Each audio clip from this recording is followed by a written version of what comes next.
So this is great, because it is March now. We are heading full-fledged into spring. The Flower and Garden Festival is underway.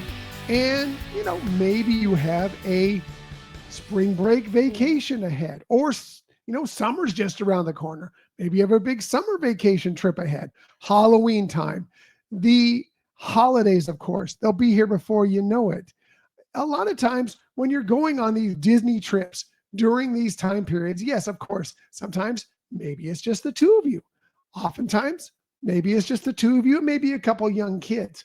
But sometimes, especially for these big vacation trips, maybe you're going with, small kids, maybe some older kids, maybe tweens, maybe teens, adults, older adults, grandparents, maybe even great-grandparents. And yes, although it is the happiest and or the most magical place on earth, sometimes it can be a little difficult to plot out and make things happy and magical for every age group within that trip. Well, I have good news for you because Michelle happens to be here to not only bring her always amazing research to the table, but also her always the best vacation tips as well as we explore the 5 keys for a magical multi-gen Disney vacay, because we're hip like that. We talk like that. We're so cool. We're so cool.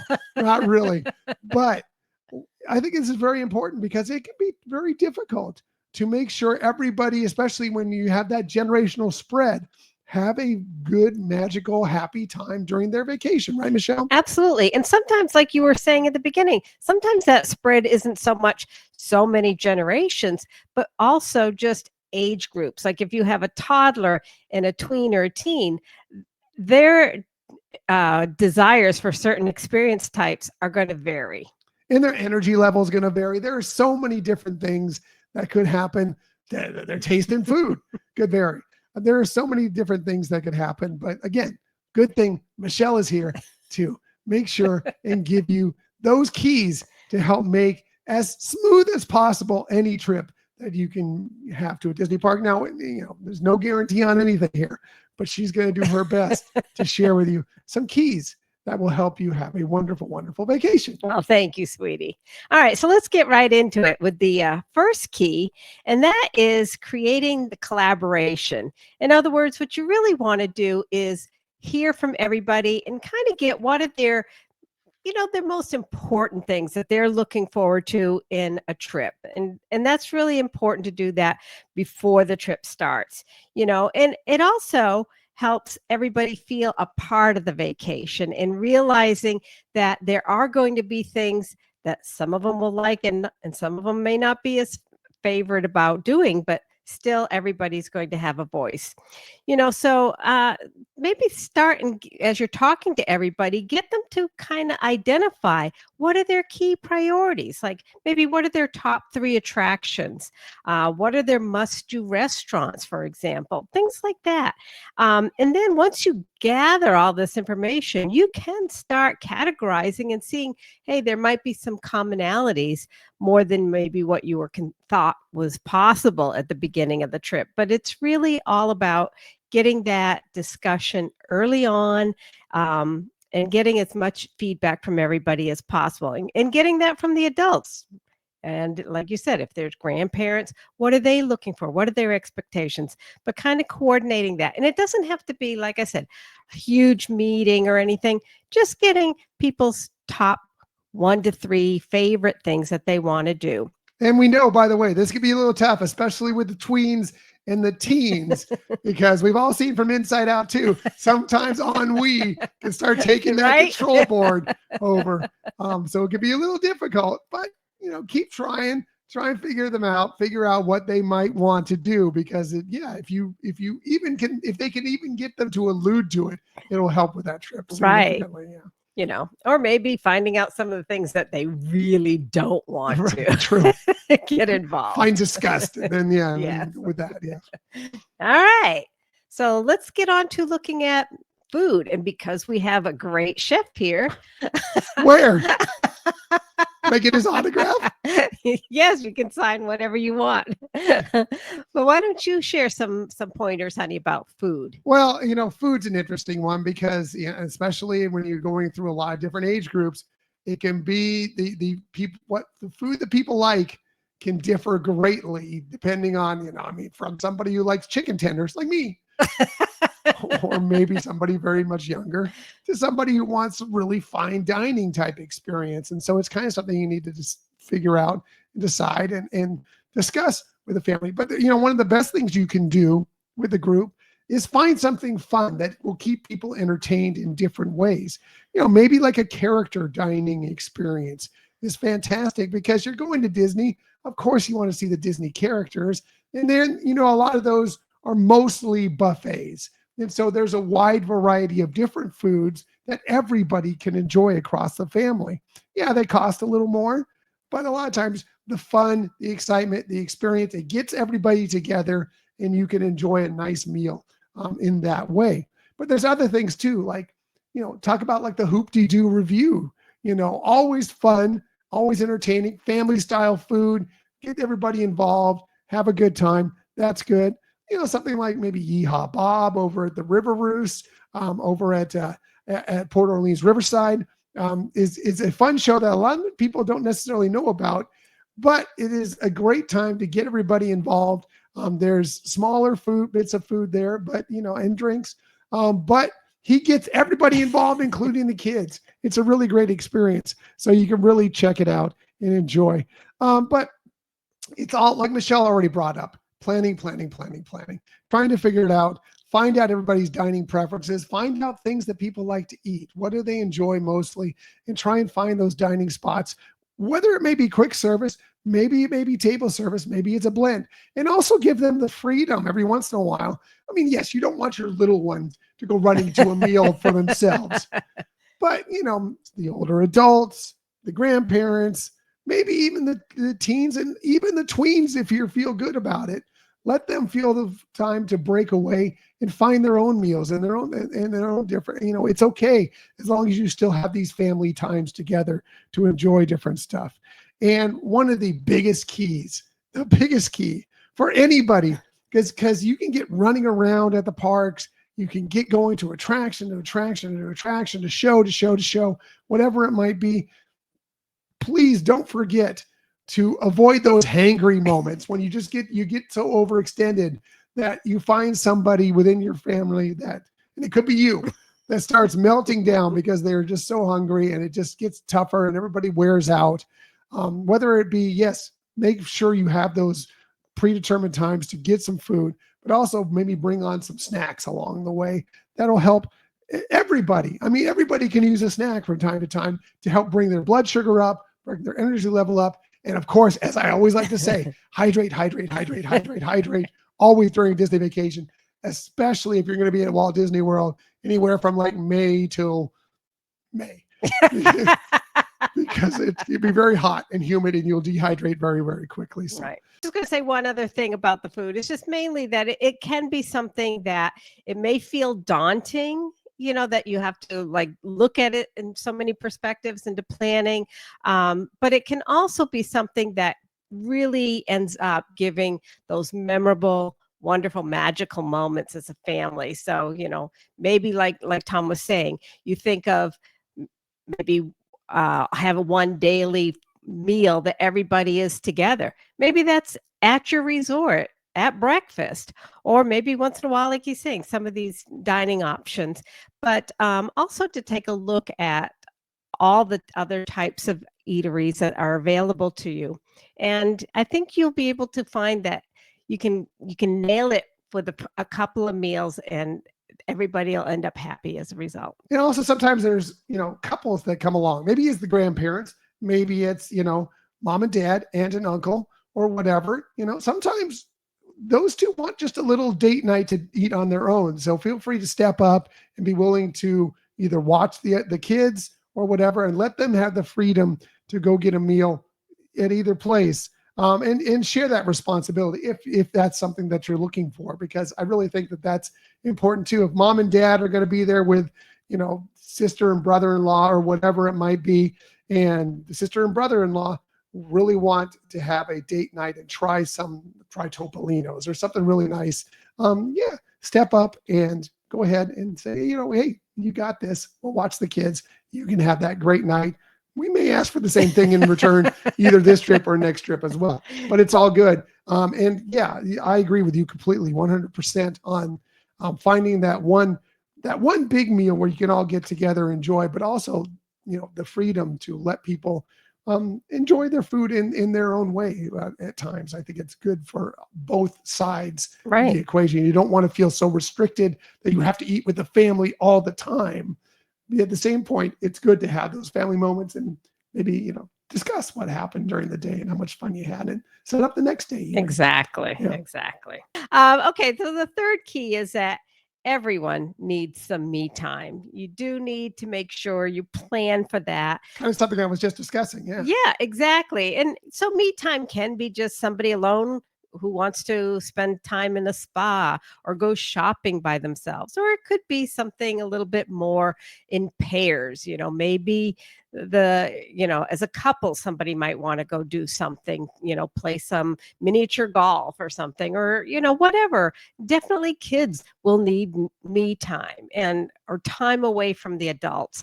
So taking that into consideration and trying to figure out how can that fit into your schedule. Can you figure out either times during each day or most days, or maybe having a day where, hey, everybody's going to do their thing and just have some time alone as the way they want, and then get back as a group later in the vacation.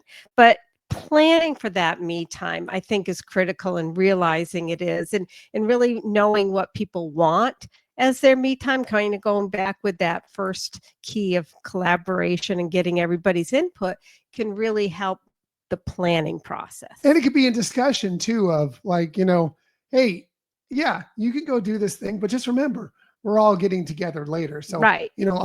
Allowing, especially for teens, tweens, and so forth, saying, yes, we're going to give you this freedom, but we also want full family time.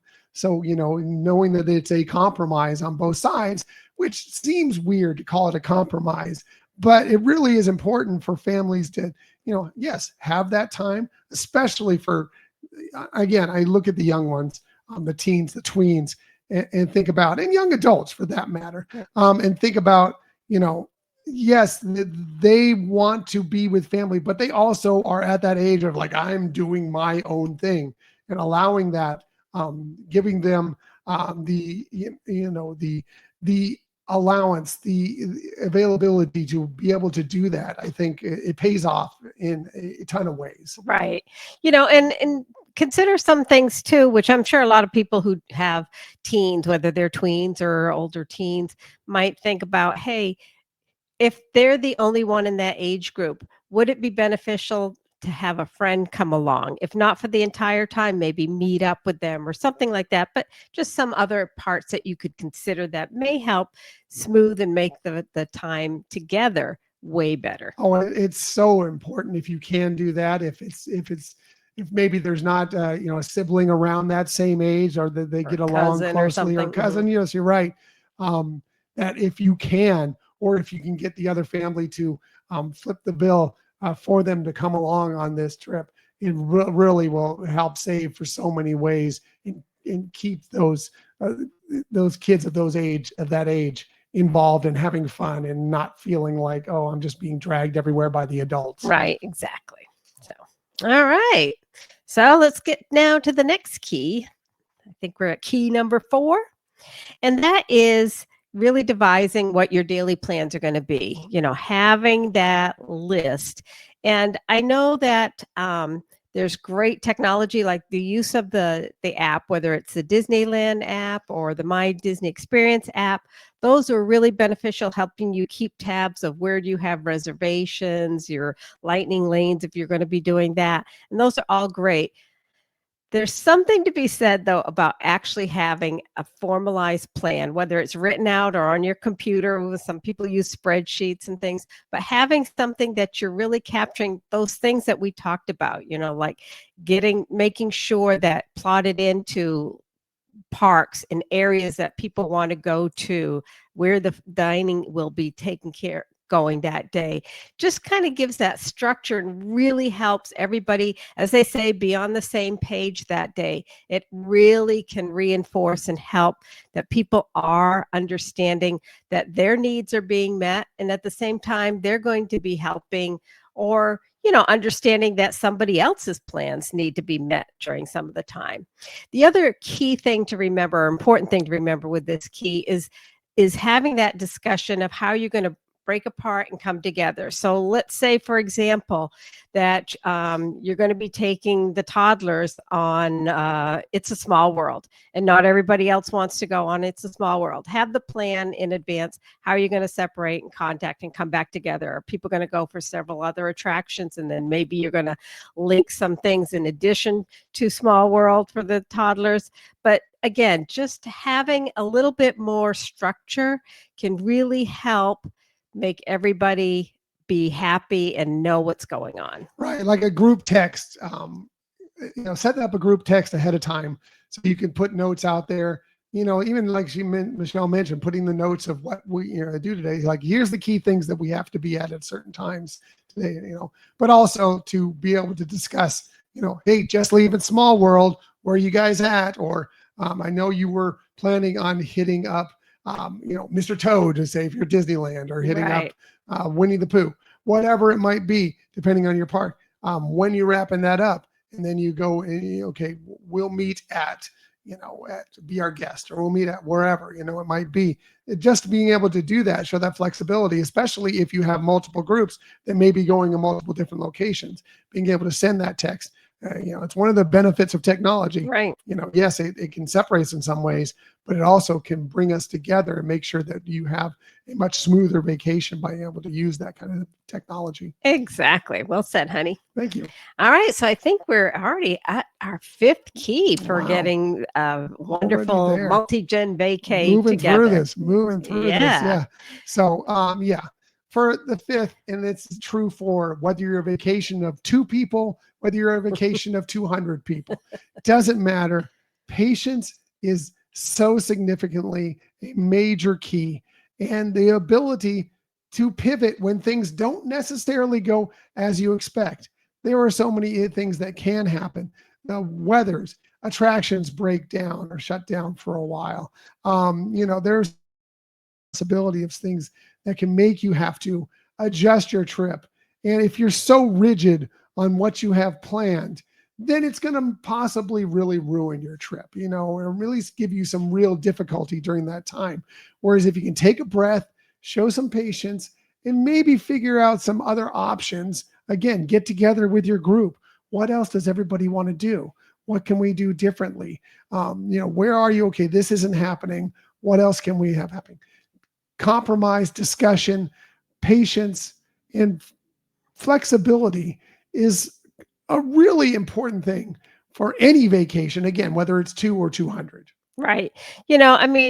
Some things, first of all, that you can kind of work into your planning is, first of all, knowing your cancellation window. So if you have dining arrangements, I know most things have a 2-hour cancellation, but there are some others that have a longer duration. So making sure you're knowing that, because then if something does come up, how to make that adjustment and hopefully not lose any money. And just kind of understand and plan that some things are going to happen, and what can you have as a backup and be ready. Like if somebody's, the main thing that they wanted to go on was Slinky Dog, and it's going to be closed down or whatever issue, then you want to make sure that you have some planning, or at least some knowledge in the back of your head of what was that person or that group of people's second favorite thing that we can get to. And maybe it's something you can later on go back to it during your vacation, but maybe not. Yeah. It's nothing like, I was talking about the rigidity of a schedule, possibly easy for me to say, that if you want, if you have a rigid schedule, we have to hit this, and it's going to take up the whole day. That if there's something that does go sideways, you don't have that area to, so let's just say, like you, for example, you said Slinky Dog goes down for a while. Okay, well, we missed our window for Slinky Dog. Now we have to complete on the rest of the schedule. We cannot go back and take a chance at going back to Slinky Dog later on in the day. That can be tough. So leave some windows in there where maybe it could be, you can almost call it free time windows within your schedule of like, look, if something doesn't happen, we can maybe try back at this window. Or, if everything has gone well or fine for this point, then we're free to open to double up on an attraction or a show or do something we were unexpected that we weren't thinking we'd want to do originally. But maybe now we're thinking maybe this might be something we can fit in. Also, you mentioned the cancellation windows. Also important to know those cancellation windows. If maybe when you're booking your reservations, you don't get that premium restaurant that you really, really wanted. You're like, okay, this is a good second choice, but I really wanted to go to this other place. Knowing when those cancellation windows are and keeping an eye on it from time to time. I'm not saying you should sit on your phone the whole trip and look for reservations to open up, but every once in a while, check back, because there are cancellations that happen and you never know when you're going to find that prime spot that you really wanted to eat at come show up for you, and you can get in there and do that. And so check back. It's worth trying. Again, pivoting, adjusting on the fly on your trip. Again, it just being able to take a breath from time to time, look at it, laugh at things that go wrong, because things will go wrong. I've never seen a vacation where things have gone perfectly every single time. You may remember it as that, but that's not the case. Sometimes something will go a little sideways. And if you can laugh at it and get through it, it will give you a better vacation. It may even be something that you maybe a memorable thing for you going forward. It's like, remember when that thing went completely crooked on us? And then we just, we did something completely different and just laugh about it. Weather's a thing in Florida. Like we always say it here in Florida. Florida's going to Florida. Okay. As far as the weather, you cannot plan for Florida weather. You can kind of get an idea during the day of what it might be, but you will never know. And that is one of the biggest things that will make you change some of your plans on a trip on any given day to Florida and California for that matter. It can happen in California too. But really talking about Florida. Yeah, definitely. I mean, one of the things that when you were talking about this brought another thought to my mind. And that is, when we're talking about planning for pivoting and, if something that somebody really wants to do can't get accomplished, is if you do have something that either the majority of the group or for somebody that's the only thing they really, really want to do, then maybe plan for that to be at the beginning of the trip so that you have, again, the pivotability. You have that flexibility to maybe, if it can't happen on that beginning of the trip, that you have time still to recover that during a later date. I also think that it's important if you can knock out, like if there's like find out what the 2 or 3 things are that everybody wants to make sure and do during the day, and try and knock those out early in the day, because then you get that done and it opens up the rest of the day for you. Go back to an attraction, whatever. But if something does go wrong or something on an attraction's closed or whatever might happen, and you don't get to them, it gives you the rest of the day to kind of work around and possibly find a way, especially if that is something very, very important to someone within your group. Exactly. Yeah. So very good. Anyways, I think with those 5 keys, if you can kind of plot that, it can be daunting for sure, but it can help you really have a very magical vacation. Agreed. I mean, I think that it's look, it sounds very dry and you just want to go and you just want to have fun. And I get it. You don't want it to be all about thinking about, oh, I got to plot this out. I got to make sure everybody has it. But the more you think about it, the more you can kind of talk about it ahead of time and get this in your mind and get this, everybody's set on kind of the idea of what the trip will be like. The more smoothly it will go as you go along. And again, things won't go completely perfectly, but if you have a basic plan in mind as you head out there, it really, really will help your vacation in so many ways. Yeah. And, we never want anybody to feel daunted or that they're doing it alone. I mean, if you are multiple people going, maybe try to find, is there somebody in the group that is the planner that wants to do that research or that, and I'm not saying just researching the park, but researching what people's preferences are, great, then have them do that. If not, divide up those duties and, say, okay, This person's going to have to find out all the activities people want. This person can help survey people of what they want to eat, or where they want to eat, things like that, and divide it up so it's not overwhelming to one person. It also, especially when you're building up for a big trip that maybe you've been building up for a year, 2 years, 5 years, who knows how long you've been building up for this Disney trip. Getting together with your family members that are going with you on this trip, whether it be virtually, whether it be, in person, and discussing these things. We talk about it all the time. Michelle's tips oftentimes are talking about getting the family involved, getting the kids involved in the trip, because it leads to the excitement as well. And the same thing can be said for a multi-generational trip, getting the family involved and discussing it and, talking out these things. It can be just a fun little time, like I said, virtually if you're in different parts of the country, or if you can get together at different times during the year, maybe it's some of the holidays or, whatever it might be, and just take a little time and say, you know what, let's talk about the trip coming up here. What are you looking for? And whatever. It just adds to the excitement and the buildup and the fun of when the trip comes around. Exactly. If anybody does have any specific questions that you think we could help answer, we would be glad to do that. You can just reach out to us on either on any of the socials or on our our Gmail account. Right. And of course, we're always willing to help. And also, obviously we have our great friend, Nate. But if all this seems too overwhelming for you, especially trying to plan things out, I'm not saying within your family that you shouldn't reach out to your family and talk about things. But actually a certified Disney vacation planner can help, some things that maybe you don't know, and get it through there. And remember, there's no chart. Nate is great, but there are so many fantastic Disney vacation planners out there that you can find one good and no extra cost to you. It's all figured out into their price. So that might be something, if you feel overwhelmed as far as trying to get reservations, trying to figure out lightning lanes or hotels or anything else, that part they can help. And then you can just focus on your family, while they're getting this other stuff going on. And you can always, if something changes within your family, they want a different dining reservation, you can always reach out. They'll handle it on your vacation planners as well. So just adding that in there is something that, if it's too much for you, if you're not that significant planner, or you're just so busy that you can't do all this stuff, there's people out there that will help you at no extra cost. Absolutely. And there was one other thing I forgot to mention about when we were talking about patience and pivotability is,